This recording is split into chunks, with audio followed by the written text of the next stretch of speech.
It really did shape the whole state, and it really has contributed to the larger culture of the state of Iowa. A lot of these positions that people went on to, it's kind of the backbone of industry in Des Moines.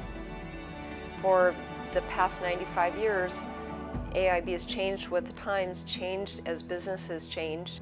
I believe that most of the court reporters who are working in the state of Iowa did go to AIB. I'm really proud of the legacy that they had. They educated a lot of young people and provided economic opportunity for a lot of students. We were unique, we were different. We had something to offer that nobody else could offer.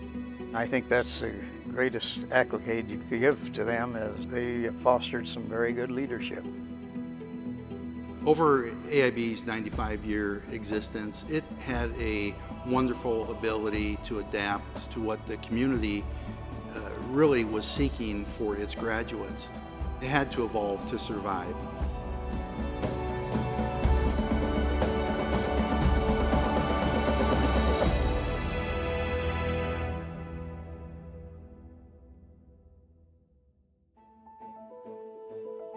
Business was changing so much, starting with the Industrial Revolution in the 1700s, but by the 1800s, the businesses were just getting bigger and bigger and bigger. One of the things that developed in the late 1800s and became even more prominent in the early 1900s was having a system of business processes. People were taking shorthand for a long time, but everybody had their own individual way of doing this. Pittman came up with a system involving little squiggles that made it a little easier to pass on, I guess.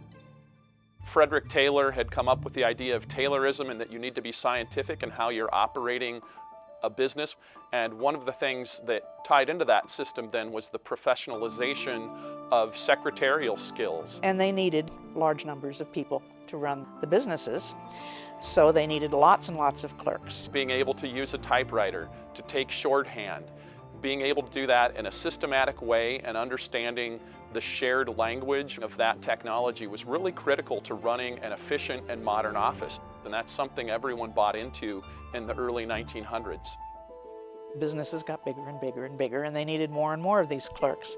So that's pretty much how the business schools got started. Des Moines was like a lot of urban areas in the 1920s. We were just after World War I. People were excited to get back to the business of being Americans, really. And people were leaving rural areas and coming to urban areas. Everett O. Fenton was my grandfather, and he preferred to be called E.O. He grew up on a very poor farm in Centerville. So he was like thousands of other Iowans. He was the oldest boy of a large family. They obviously worked on the farm, and they would bale hay and do all kinds of chores. His dad never had a tractor. They had a mule, and they walked behind a plow. But they were pretty strong Baptists, and they go to church every Sunday. My dad's expression was he always wanted to wear his Sunday suit every day. And he decided he didn't want to be a farmer. He wanted to go to college, and he wanted to wear a suit every day. Until my dad retired, I never saw him in a sports shirt. Like so many farm boys and girls, he decided that's not the life for me, and so comes to Des Moines by 1920. He came to Des Moines because Des Moines University at that time was a Baptist college out in Highland Park.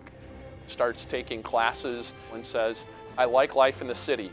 What can I do to stay here and be successful? When Grandpa came to Des Moines University, he was roommates with a gentleman by the name of Ray Hansen. He, along with his friend Ray, started the school in 1921, just as he was graduating from college himself, and they were kind of entrepreneurs. I don't know that they had a legal partnership. They were in their early 20s, and no one had much money, so that's when they started the teacher placement agency. They saw a need to help teachers find employment. The businesses knew they could come to the school, and if they asked for a recommendation, they could get someone that was properly trained. It started off very small, and they were looking for a marketing journalism type person to join their team. And lo and behold, Elsie Katz applied for the position. Dad had an employment agency, and my mother went for an interview, and I think he liked her. They started dating right away, and I think they were engaged within 3 weeks. She was a very bright young lady with a degree in economics, which is kind of unusual. Even with that degree, about the only jobs available to women back in the 1920s were teacher positions, or teacher or nurse.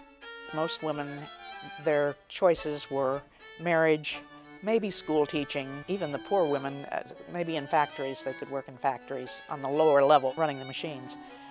But there wasn't really much for a middle-class woman to do. And he placed my mother in Osceola, and that was quite a ways away. So the next year, he got her a job out at Johnston, which is close. In Johnston, they had an English teacher's position that was open, and back then, women who were married were not able to teach.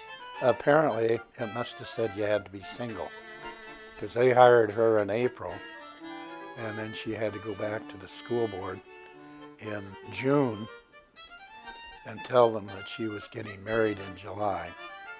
What Grandpa did, and I guess he was known for negotiating, so he went to the Johnston School District where he knew people and said, well, I want to marry Elsie and you want to hire Elsie, and we really can't have both. And of course the school board, they had to think about that one, but they decided, I guess they'd be the first to hire a married woman. I think she broke some rules or glass ceilings in Johnston High back in the day. Elsie was a feminist before there was the word. She got a college degree at a time when young women didn't get a college degree. She was quite a phenom. She started playing the violin in 1912. She would play the violin while they would show the silent movies at the old theater in Dubuque. And she played it throughout college. Highly educated. She played first chair in the University of Iowa Symphony. My grandmother was, I would call her a wonderful mentor.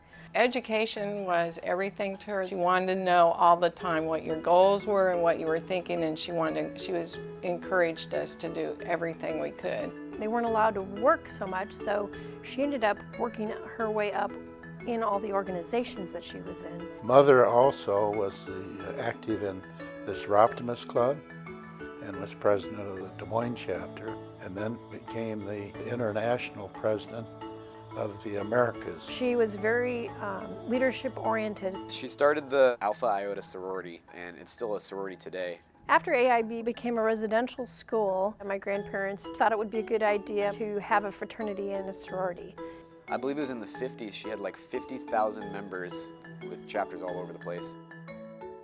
They wanted to have an honorary sorority, and then a fraternity followed the next year in 1926. I believe that the sorority and fraternity made the school more collegiate, but they were also very good recruiting tools. I know that everybody always said EO never knew a stranger. He had lots of personality. He was very outgoing. He knew how to talk to anybody and everybody. He would meet a student, and if the student was from Centerville, be John Brown from Centerville, Iowa. So later on, when John Brown was working and we'd walk down to lunch, he'd say, now, let's see, where did you go to high school? Centerville. Oh yeah, you're John Brown. And he was the ultimate salesperson. He was ahead of his time. He just truly was. I believe he was very, very driven. And everywhere he went, he would go into restaurants and he would want to find the owner and go talk to the owner of the restaurant, just because he thought it was important to talk to the business owner. I wasn't old enough to figure out how their marriage worked, because these were two really strong-willed people. But they were both really very smart, very strong-willed, very strong work ethic. She and Grandpa both, they were hardworking people from rural Iowa that made a difference, and they made a life for themselves. And in EO's book, he said, of all of his accomplishments that he's done, which are obviously immense, he said his wife accomplished more than he ever did. When the school started in 21, they were doing more outplacing, but then when the need came, it became more formalized and became a residential college. The teachers wanted to be in Des Moines. They knew that's where the jobs were, and they wanted to get business skills, learn typing, shorthand, things of that nature. Des Moines had places like Grandview, it had Drake University, but it also then had this developing culture of business colleges that actually went back to the 1880s. You've got these two levels of business training that's going on. So a lot of schools that were called business schools in the early 1900s were more secretarial schools. One of the things I think entrepreneurs like Everett Fenton recognized was there was a need and that you could be an entrepreneur and fill a void. And it was called American Institute of Business. We always call it AIB. Grandpa didn't want the school or the business to be named for himself. I think he also had the foresight that starting your business with the letter A puts you at the top of every list. While there might be other businesses doing the same thing, if you could position yourself differently and promote your business, then you would succeed. Initially, it was young men and young women. The young men began to drop out as the 20th century went on. So by the 1930s, almost all secretaries were women. When the two gentlemen founded AIB, they really didn't have a permanent home at all. They had an office in the Des Moines University campus. They started getting so much mail that the people at the college said, "What are you boys doing down there?" And so their business got bigger and they had to find a new home for it. One of the first buildings where American Institute of Business was located was the Shops building. It was a well-known building in Des Moines. You didn't have to go looking for it. It was right there at 800 Walnut. So it helps Fenton then establish American Institute of Business. Ray didn't stick around very long, I think, and he moved on and founded another business school eventually in Lincoln, Nebraska.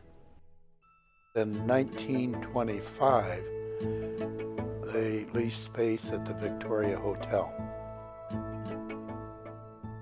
That was a gorgeous old hotel, and the hotel made a special door and stairwell so the students didn't interfere with the lobby. After about 10 years, they were serving more students and doing a little better, and that is when EO bought the building at 10th and Grand. It had been a hospital that went bankrupt, so it's built like the Rock of Gibraltar. And it was a 4-story brick building. It was right in the heart of downtown Des Moines, and so it was right in the middle of the hustle and bustle. Students could easily walk to get a part-time job. Dad liked that building. He had a choice of 2 buildings, one about 23rd and Grand, and he thought that was just way too far out. You have to realize how you feel when you come from a small town. You know, coming from Allerton, it seemed like a great big building, and we'd only been to Des Moines a few times, so it was pretty awesome. So the building looked big, everything looked like a threat almost, so you had to overcome. The elevator was impossible for the most part, but going up and down the stairs wasn't a big issue. Got a lot of exercise running up and down the stairs. Also a lot of exercise finding a parking place 4 or 5 or 6 blocks away that didn't cost as much. And even though the tuition was only $47.50 a month, you tried to save every penny you could. The atmosphere was very vibrant. AIB was hustling and bustling during that period of time. It was the shortness of time that you had to spend. It was the camaraderie among the students. There was always a crowd between classes. The one thing that AIB did for the students is after a certain period of time, we had part-time jobs. All of them had to pretty well work evenings and weekends, so therefore they were part of the community even before they were out of the school. Would work in the afternoon, and they were always very good about finding part-time jobs for the students. They really had it down to where it worked very well for us. Yeah, and it had a lot to do with what I did downtown later, because we did a lot of work downtown to make downtown Des Moines better. So a lot of it come from being downtown and being associated with AIB. Well, there was a college called 4 Cs, and it was Capital City Commercial College. And it was actually located in a building just to the west of the AIB building at 10th and Grand. Just about everyone I know in the neighborhood was attending either AIB or 4 Cs. AIB seemed to have the best reputation. And the 4 Cs was a competitor. They put up a sign with 4 Cs and a good school. Well, Grandpa, not to be outdone, purchased a huge sign, and it said AIB, a superior school. That was the humor. That's the way things were back then. Basically, that was his personality. And he even had one of those professional cameras with the flash bulb that you see in the old movies, and they pull it in and out. He would send out a Christmas card to all of the members of the Des Moines Chamber of Commerce. As in any business, you had to keep your name in front of the public one way or another. So there were gimmicks that they used in advertising, as with everything else.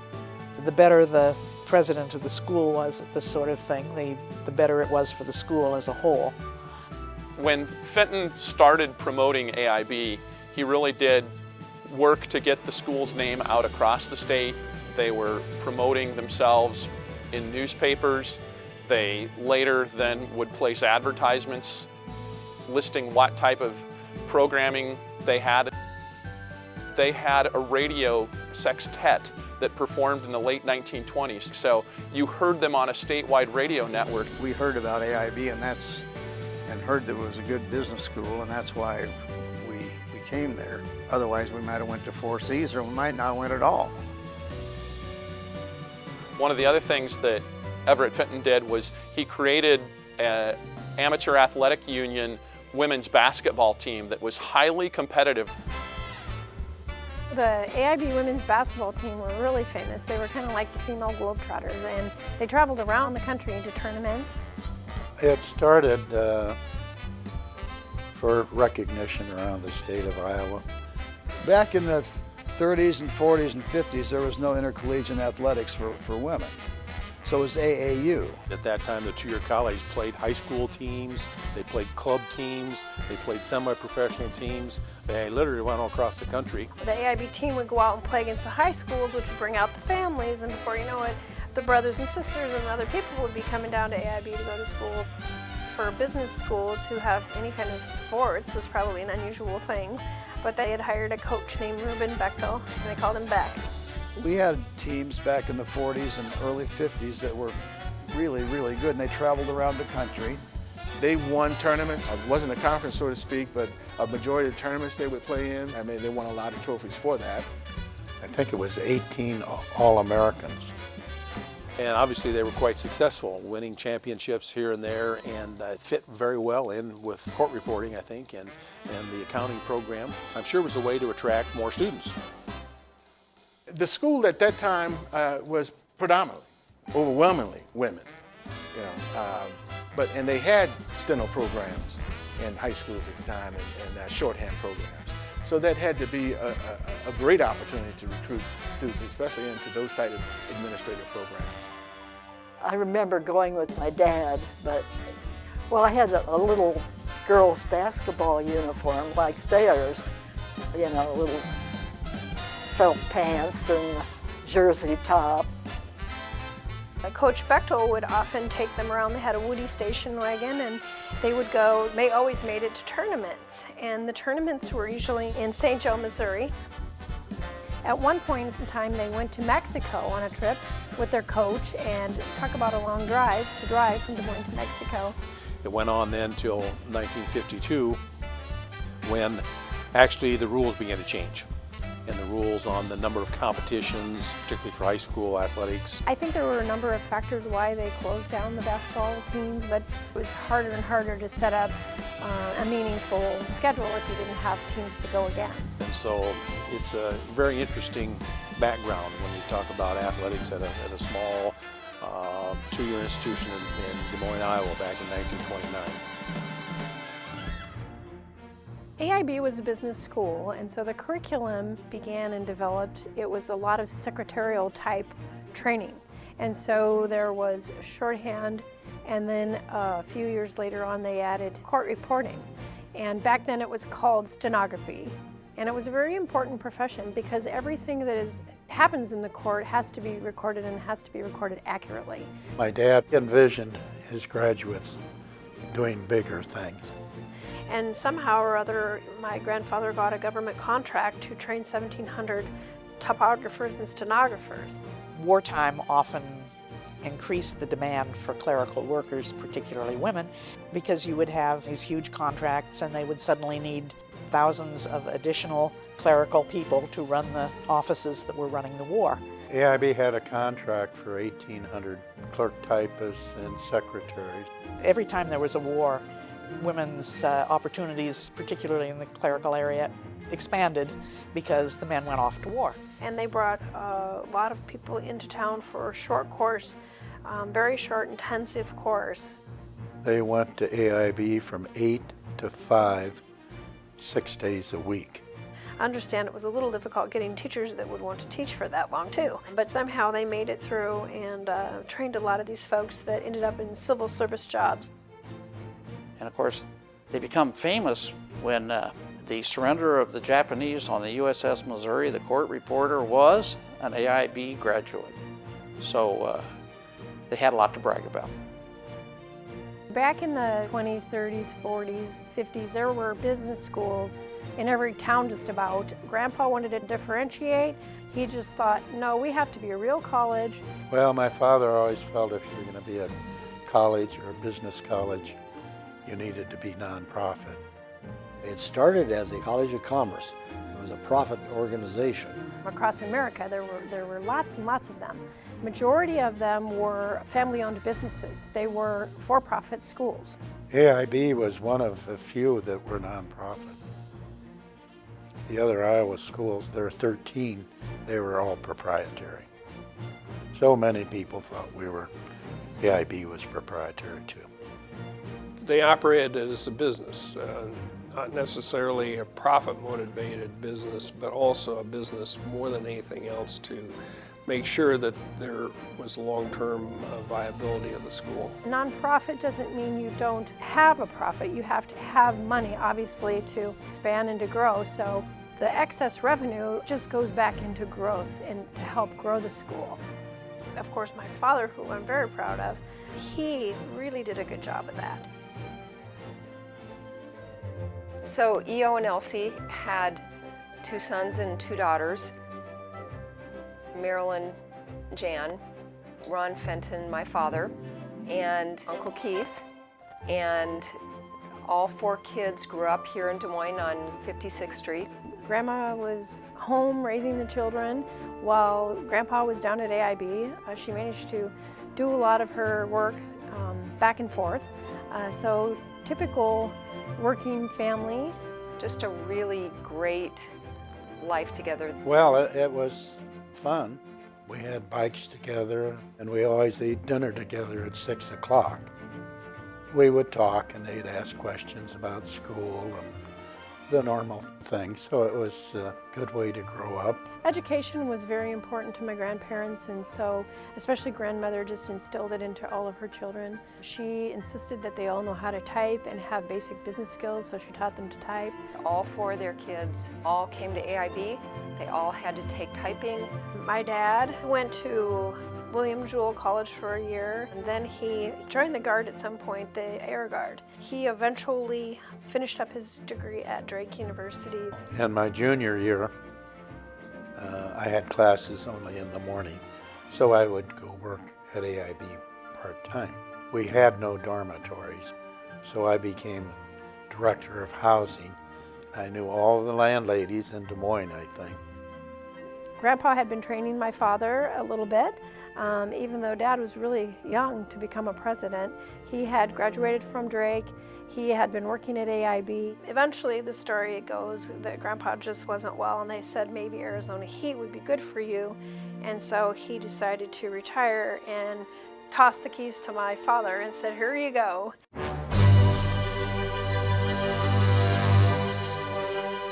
One of the things I remember that really impressed me in the fall was when we would get most of our new students. And Mr. Fenton, that first week of class, he'd be out in the hallway, he'd be talking to the students. He could remember names. He would remember, now, didn't your mom or dad go to AIB back 20 years ago or whatever? He talked about towns and places that I'd never heard of and knew names and people. And see, he was really good about remembering people's names. He took a personal interest in the students and I think also the faculty. He would call me aside to talk to me about this or that or how so-and-so doing in class. I really admired him very, very much. I always found him to be a very compassionate and kind and fair man. That being said, it was a different time, and leadership was definitely from the top down. Well, Keith was the old school, maybe the top down, as all businesses were. Well, Keith was a hands-on manager. I think that's part of the legacy of AIB is the fact that they also ran the school like a business and had a very strong fiduciary responsibility to the school and to the students. It reflected his generation of workers that came through the 40s and the 50s. And back then, it was still at the location at 10th and Grand, and there were about 450 students. But Dad had grander visions, and under his hard work and leadership, adding more programming, becoming more accredited, growing the school, he doubled that enrollment.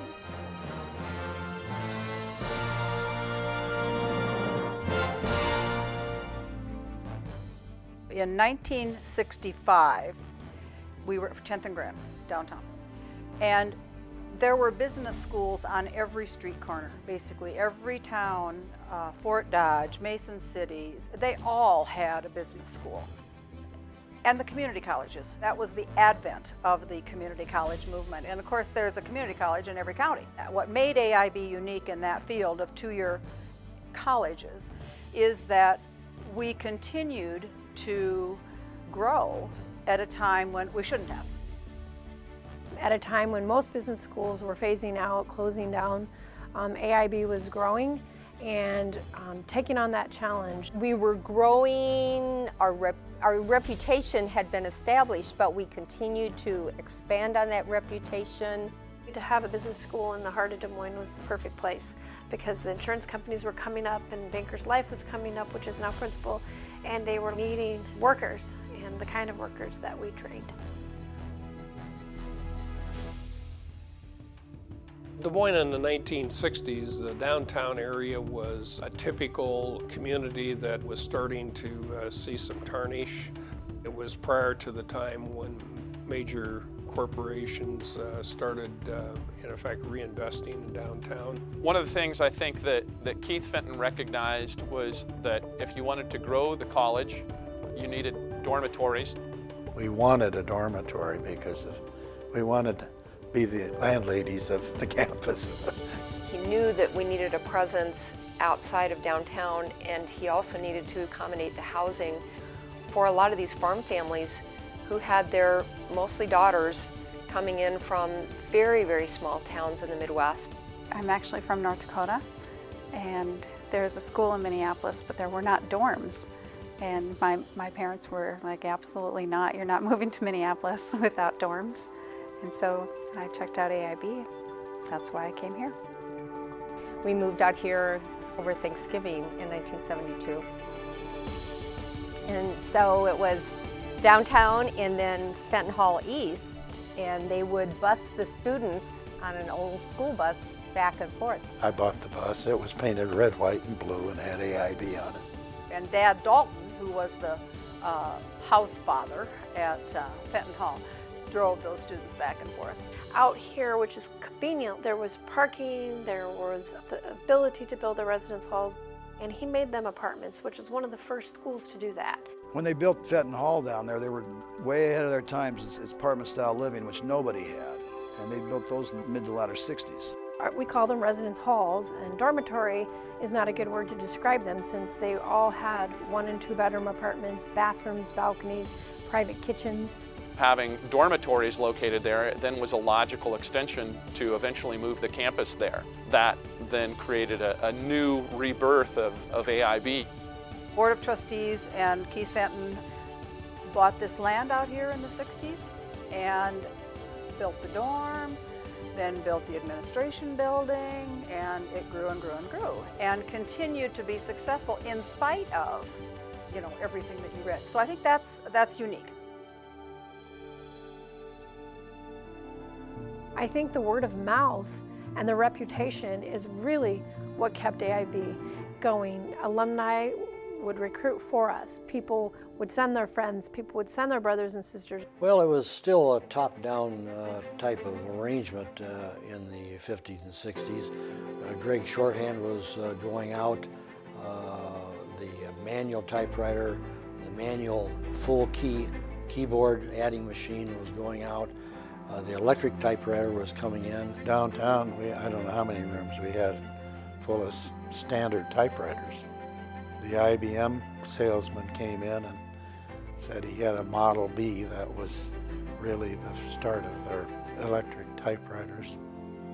And we got rid of all the manuals. And having over 300 electric typewriters, no other business school had anything like that. Keith's era was the IBM Selectric typewriter, overnight delivery. It was a change. There was great velocity in terms of work product in the late 60s, early 70s. Another thing that kept AIB going was the court reporting program, was our specialty, very unique. We had also excellent reputation for accounting and secretarial at the time. You had court reporting, which had a national reputation. Employers knew that if you were graduated from AIB's court reporting program, that you really, really were good. We're by far the best court reporting school in the United States. The court reporting program was always one of our larger majors, and it was one of our more unique programs. As a stenographer, I capture the spoken word. It can be used in a courtroom, in a deposition setting. It can also be used for closed captioning and to provide CART for deaf and hard of hearing students. And they would have to go 225 words a minute at 95% accuracy, so they really couldn't mess up. And they would have to do it sometimes where they call three voice, where it might be a woman speaking or a man speaking, because in a courtroom someone could be shouting out, and they have to be able to digest and listen to all of this. I'll tell you when to point. In a courtroom, one word on a testimony could be the difference between life and death for some person. The skill of court reporting is very difficult to learn. It is not for everyone. It needs a person that's going to put a lot of time in and is a perfectionist. A lot of students didn't want to put forth that effort. If they said practice 2 hours, I would practice 3 hours. It was just a matter of determination. Whether you take accounting, sales, any of the other majors, if you told them you have to have 97% to graduate on your test, how many of those would graduate? But that's what you want in the courtroom. You don't want somebody who's going to miss every other word. In its time, court reporting was a real blue ribbon program, and the graduates are spread throughout the world. We have captioners that have worked in Washington. A lot of them go there to work in the Senate and the House. The head of the United States Senate Captioning Department is an AIB graduate. We had court reporters that took down the testimony at the Nuremberg trials.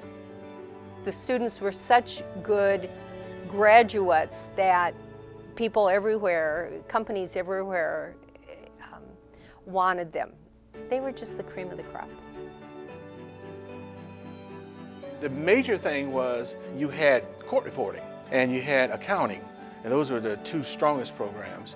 For many years, AIB taught accounting, and accounting was one of our strongest programs. If you were to sit in our accounting classes, they're not theoretical. They're hands-on. They work problems the whole time they're in the classroom, which is different than many colleges. In my higher level accounting courses, probably 75% of those people went on to, in effect, become a CPA, which was really quite an accomplishment during that period of time. If you were to go down the business directory in Des Moines, many of the top CPA firms have partners that were AIB alumni.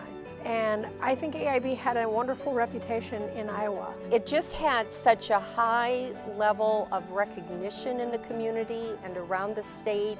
If you said I went to AIB, or I graduated from AIB, or I said I taught at AIB, people's eyes would just kind of, oh wow, light up, and that was a good thing. That was a good thing. Highly respected, highly respected.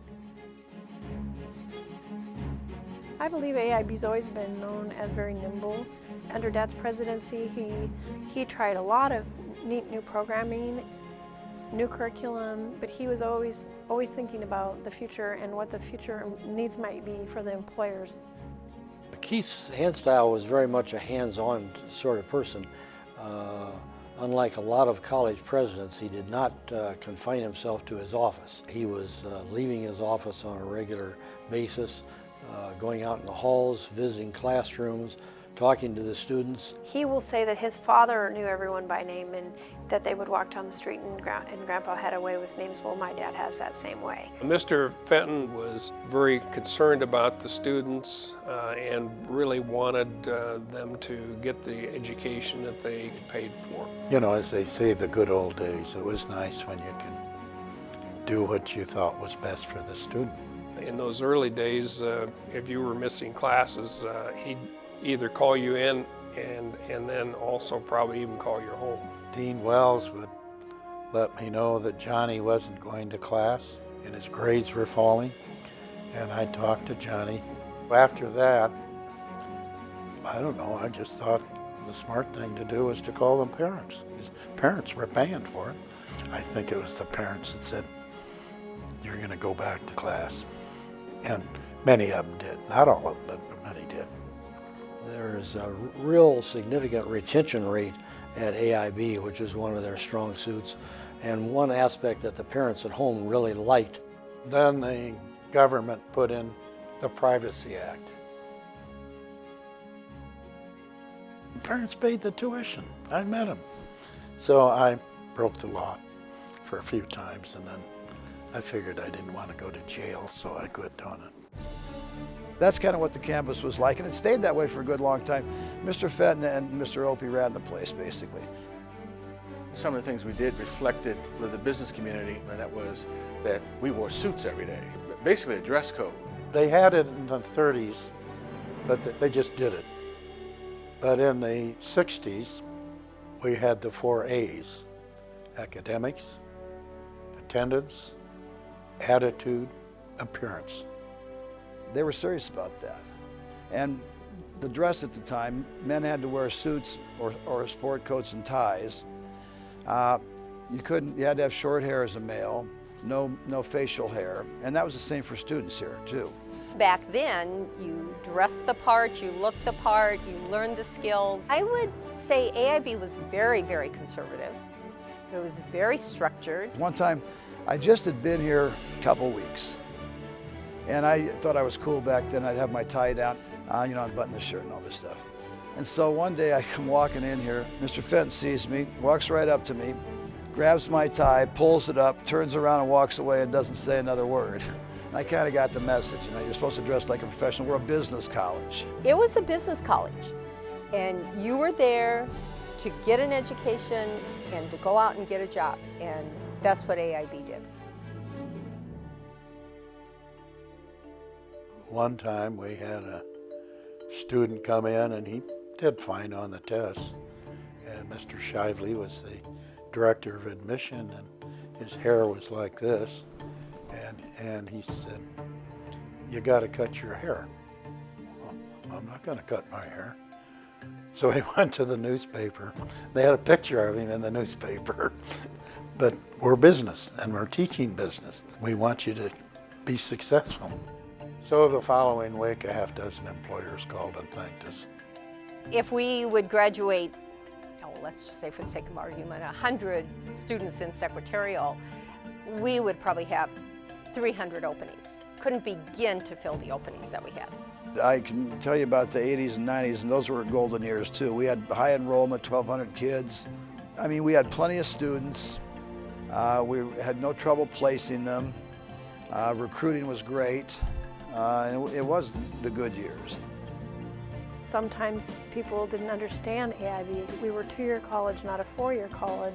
Because most of the 2-year colleges that were accredited were community colleges.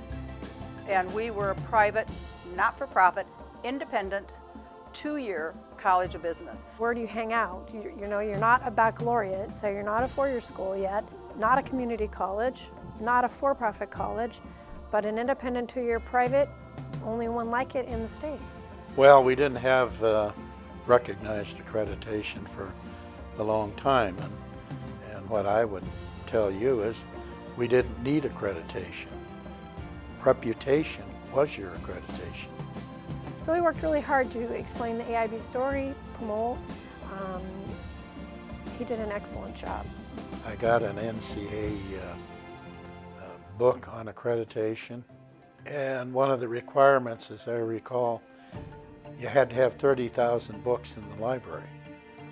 We had 1,000, maybe that's bragging, in a room that we kept locked.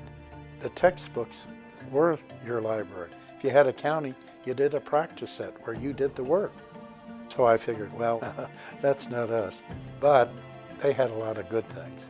We wanted to deliver degree programs, not just certificates and diplomas. We earned that accreditation first time in 1986, and that was definitely important to our students. And we would have been, if not the only, one of only a very few 2-year private colleges that earned that accreditation. Accreditation was a great step forward for AIB. The process after the accreditation was really at a higher professional level. As a part of the strategic plan, we'd always say, okay, now where are we going from here? Are we adding more majors? And do they hook back to our accrediting? And would they be approved? Because there would always be a process for changes after that 1986. AIB had been accredited from a national accrediting agency for many years, ever since my father was the president. And when the accreditation said it's time for you to fundraise and do alumni work, I said I would love to do that. So I was appointed the first alumni director, so I was able to break some new ground for the college. I kind of watched Nancy because I was here, you know, when she was a student, and I admired that she worked her way up. I have a younger brother, Carl, and I have a younger sister, Connie. We were always around the school. We just grew up AIB. Probably when I was about 13 years old. I remember working with Mrs. Duffy in the mailroom, but my career at AIB actually formally began answering telephone at the front desk.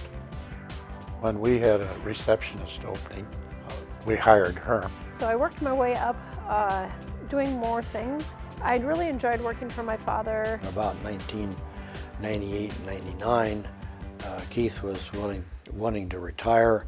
He had delayed his retirement a couple of years. My time came and they talked about a 100,000 search and all that. And I felt like I had the experience and that I could do the job. I had a master's degree, and so I talked to the board about it. I applied for the position, and I felt that they needed to make a decision about me, one way or the other, first, before you go and spend a lot of money on a presidential search. The board and the president and the officers all seemed to be basically on the same page. We interviewed all the officers in that process. They came up with a presidential search process whereby they came on campus and had interviews with the faculty. They interviewed with the staff people. They mailed out surveys giving people opportunity to rate me, basically. The clear consensus was that Nancy had increased in her skills in the last 3 to 4 years. So when it came down to the decision, it was pretty obvious what everybody was going to do because it had been so vented that there was no reason to look at any other result. So in late 1998, the Board of Trustees appointed me as president to begin my duties on January 1st of 1999. You know, at the time when she took over as president, I was kind of skeptical, as most people would be. Nancy was equipped. She did a lot of good things. She started as a receptionist, and I'm not sure what all positions she did have. So I think she got a really good feel of the college and all the various departments that are involved in running the college. Probably kept the college going longer because of her innovative ideas. I don't think in my wildest dreams I would have thought we would end up with over 1,000 students. When I came to AIB, it was the building on Fleur Drive and the east end of the dormitory. And if you would have ever told me that 40 years later we would have all the buildings that we had, I probably wouldn't have believed you. Because you have to remember, we had a student body when I came of probably 300 students. Nancy was much more of a joiner, communicator. She was a what I would call a consummate team player. Well, I think she has made an effort to be more collaborative, and I think collaboration is a good thing. Working with Nancy was fantastic. We were very strategic, and I think that was wonderful. I remember especially through Y2K and getting through that time, and then all the way through establishing the bachelor's degree program. I mean, we had tremendous growth on campus. I got to know her quite well.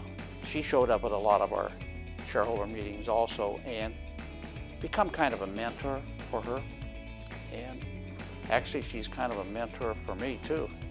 I think during her tenure, she's faced a lot of challenges that we didn't face back in the 70s when I first started.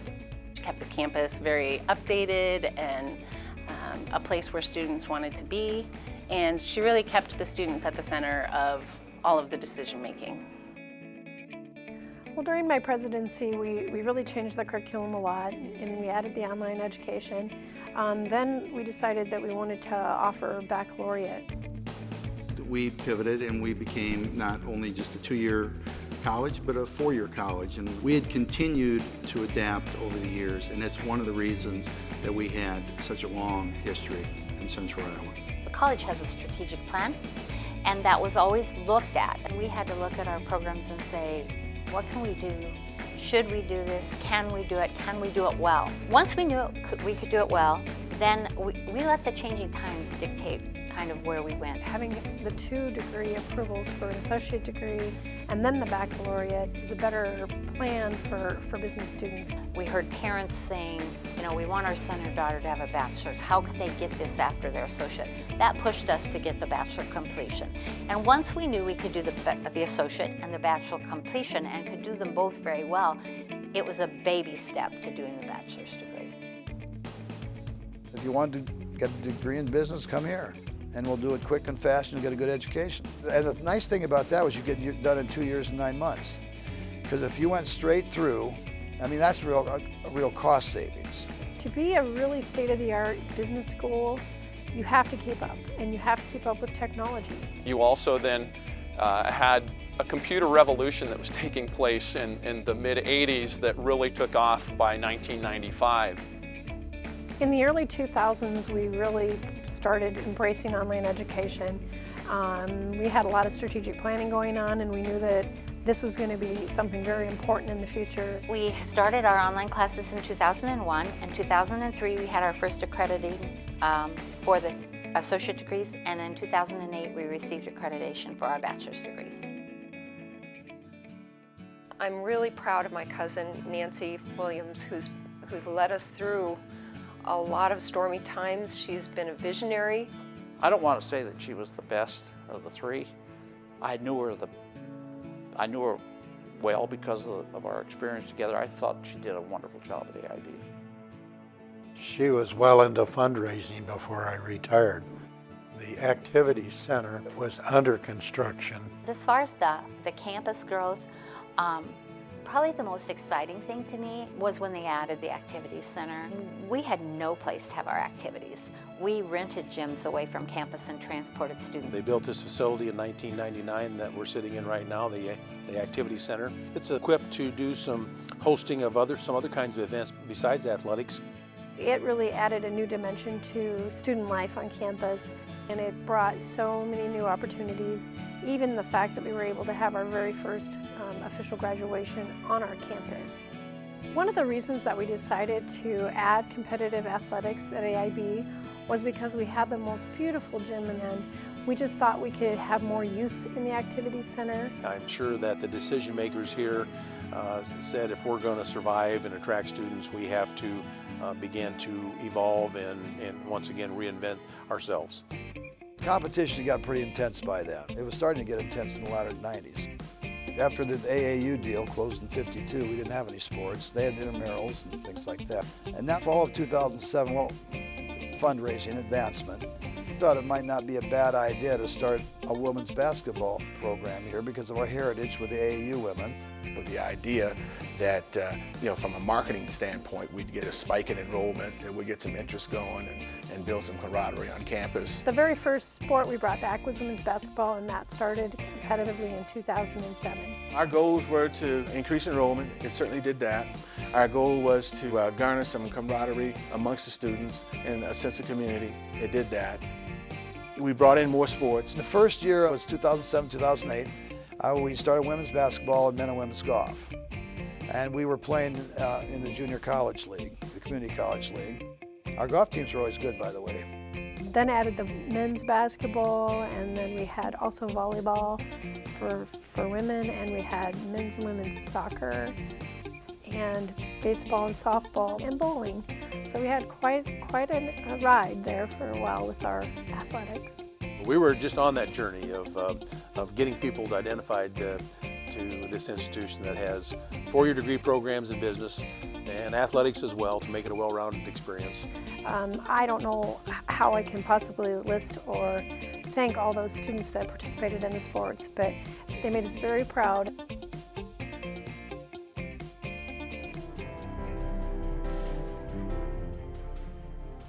I have fond memories of all the teachers there. It was a small enough program that they knew you and they knew you well. There's no way an AIB student would not have personal contact on a regular basis with their advisor, personal contact with their teachers all the time. So it was a more personal, more social environment. The teachers knew all the students, they knew their names, they really cared about the students. I could not just walk in a classroom and fly by the seat of my pants. I can't do that. Students are paying way too much money for that. Our students came and were focused in business from the very first term. And that's what made us different. And that made us different clear back when, and that made us different till now, really. Even right now, the Des Moines area market really likes AIB graduates. I think they had a good connection with the business community. And so depending on what business it was, they could give them an idea who might be good. So I think they had a good working relationship with the business community. We had a big impact on the community. We had a lot of our graduates do very well, but not just the big time players. We have so many people that are successful, it's incredible. We played a role in it and I think got them moving in the right direction, but we weren't the main reason they were successful. It was their character and their hard work and their discipline, and we just kind of helped them along. Every spring we had a career fair, and here's one small business school that attracts 80 plus employers to campus for a career fair year after year, and even started to pay to have a booth there. So I thought that was just tremendous. You knew if you were going to start a business in central Iowa that you had this pool of well-trained, well-educated students who understood a modern business and what it took to run a modern office. Court reporting, as you know, was a very successful program for many, many years. And I think probably one of the sad days for the college was when the decision was made to do away with the court reporting program. I was department chair when it happened. We were having difficulty enrolling students. Most people have no idea what an incredibly difficult major it is. And so it became increasingly difficult to sell the program. It wasn't jobs at the end. There were always jobs at the end for our court reporters and for our captioners, and still would be today. The reputation was always there, but if you don't have the students enrolling, you have to decide what to do, what's in the best interests of the college. But we still stood by every student that was in the court reporting major, so that's how we phased out, and actually that's how we've been phasing out right now.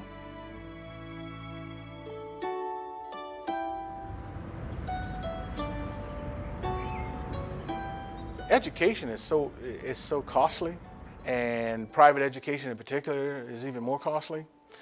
And people will seek other alternatives.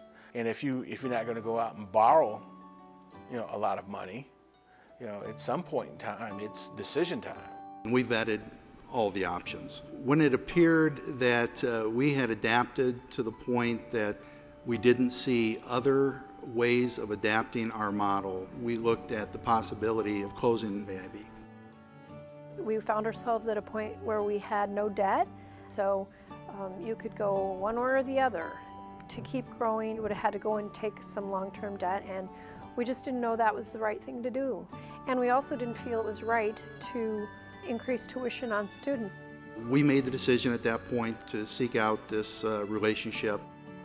AIB is gifting its real estate essentially to the state of Iowa. The campus is nearly 20 acres. We have administrative buildings, educational facilities, dormitories, apartment units, and this entire site will be gifted to the state to be used by the Board of Regents to deliver a high-quality higher education. It's a unique location, it's a unique campus, it's very adaptable to whatever programs there might be in the future. That was a great business decision to do something before they started using up all of their endowment money. The writing was on the wall. Nancy made the right choice.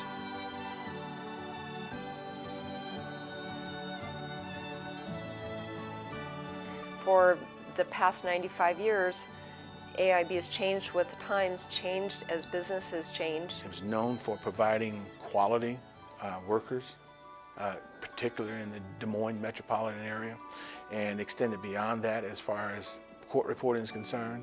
I do think they're the best court reporting school of all time, absolutely. I think AIB's legacy is their court reporting program and what they've contributed to the court reporting.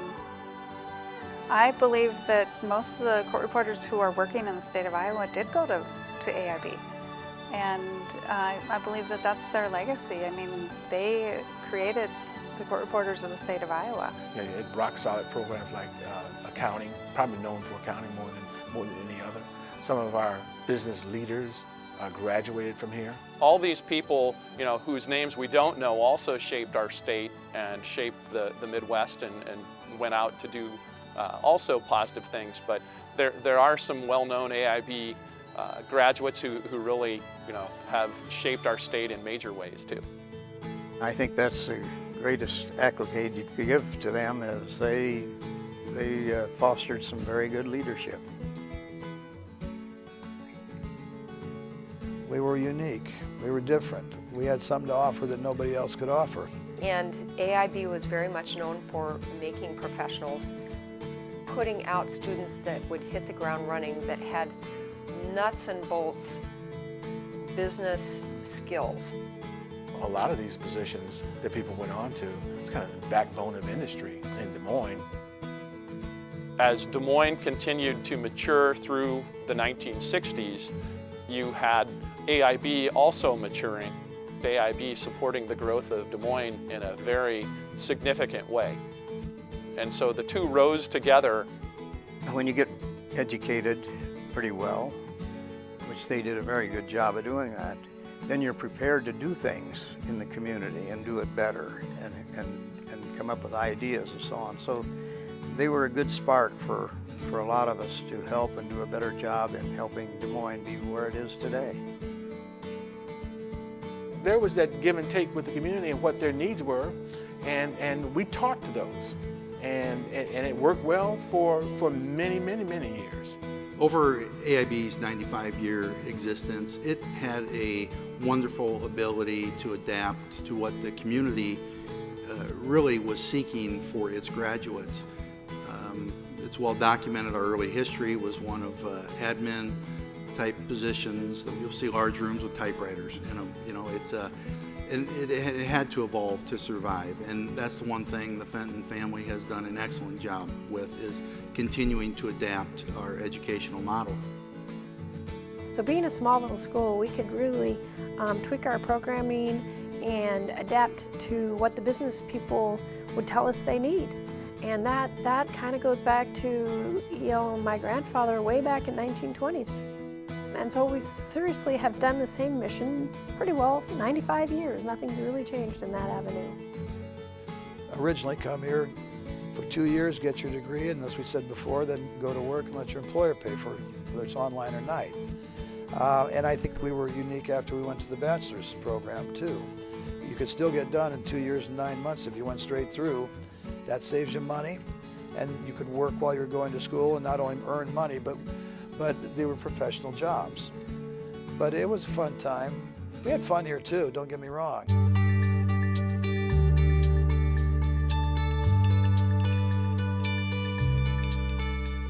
It's been a great life, and I've enjoyed working with students, and parents, and just the people you got to work with.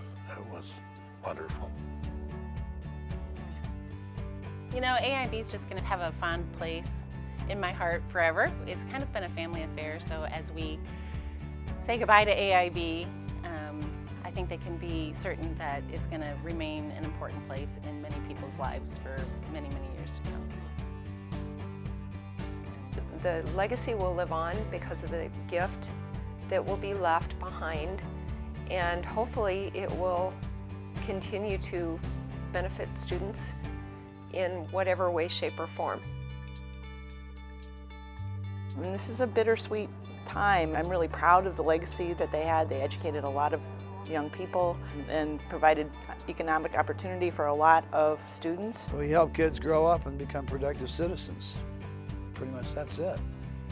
Yeah, I think AIB will be remembered as a wonderful school, a close-knit school, a place where the teachers and the staff know you by name. It really did shape the whole state, and it really has contributed to the larger culture of the state of Iowa, not just Des Moines.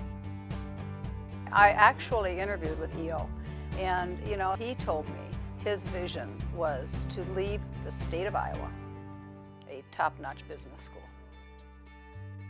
I don't think a student could have received a finer business education from any other school. I think AIB will be remembered for the quality of the graduates, the presence it's had in the Des Moines area. I think hopefully it'll live in people's memories and be very highly thought of through the years. I've always been proud to say I taught at AIB.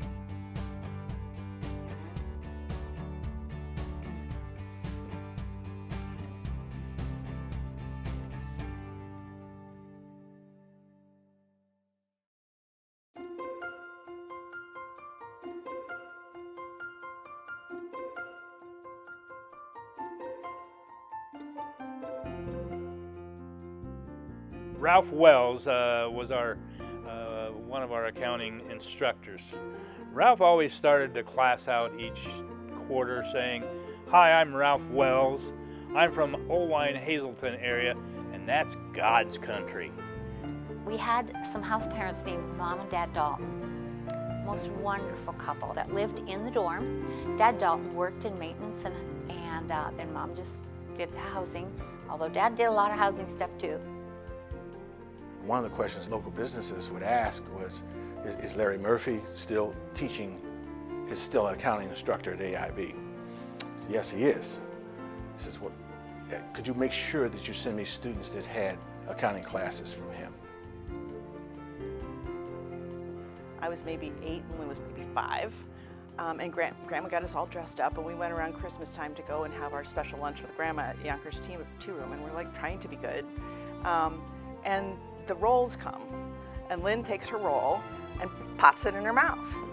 And Grandma smacks her hand, and she says, "No, a lady never eats her roll whole. You have to break it into pieces." And both of us then were like too afraid to eat. Lynn's eyes were big as saucers. Vice president of the school was Mr. Opie at the time. He made a deal with me that if I graduated by the time he retired, that he would make an announcement in his retirement speech about me. And so that was a big deal for me. And when I walked across the stage and they announced it, I got out there, he gave me a big hug, and like we sat there and talked and held up graduation for a couple of minutes. I graduated in 1990. I started at AIB in 1987 and I studied court reporting. And my first weekend here, I met my husband of today, of 24 years. So that was kind of fun. Those are my best memories of as a student at AIB. How'd you meet him, if you don't mind me? At a party. In March of 1957, the Women's Sorority had a nationwide convention here in town. Women from all over the nation were here. And the only way we could get into that hotel was to join the fraternity, the Phi Theta Phi. And so most of us went and applied. And the very last day of that convention, I got lined up with a local girl for a date that night. And it was love at first sight. And that girl, Lutana Anderson, is now my wife of 56 years. 57. I would say to my students when I used to teach typing, all right, look at the mistakes you made on this timed writing. Now make new ones and don't make the same mistakes. They'd laugh, okay. Can you tell I had a good time?